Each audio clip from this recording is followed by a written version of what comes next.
ఏం చేసావు తొందరగా నిలబడి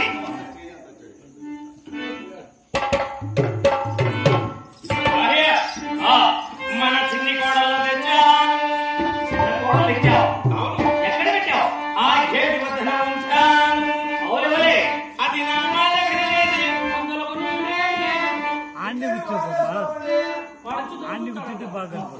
వాళ్ళకి అదంతా రాలంటే వెనకల అందులో నేనేం చేస్తే కాదు. అవును మరి ఎలా చేస్తే ఆ గేటు వద్దకు వెళ్ళి తన నట్టనుండే నామధర్మను కడిగించి గోవిందనామస్వరం నడిపించి అట్టేదేవులు పెట్టించి శివ శివాహార శంభో శంకర అంటూ మన శివదేవుని ఒక్కసారి పలికించి లోనికి తీసుకొచ్చి కాపురం చేయించి అంటే దాని గోవింద వాక్య మరవలేదు. లేదు, శివదేవుని పలకలేదు. అవును భార్య. అందుకనే గేటు వద్ద పెట్టించాను భార్య.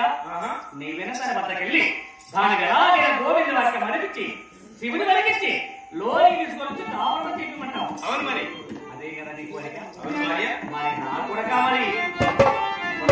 తీసుకుని వచ్చి దాని ఎలాగైనా సంసారం చేపిస్తా, గోవింద వాక్యం నేర్పిస్తా, శివుని పలికిస్తాను.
మనకి ఏ మాత్రం కుదవలేదు కదా భార్య.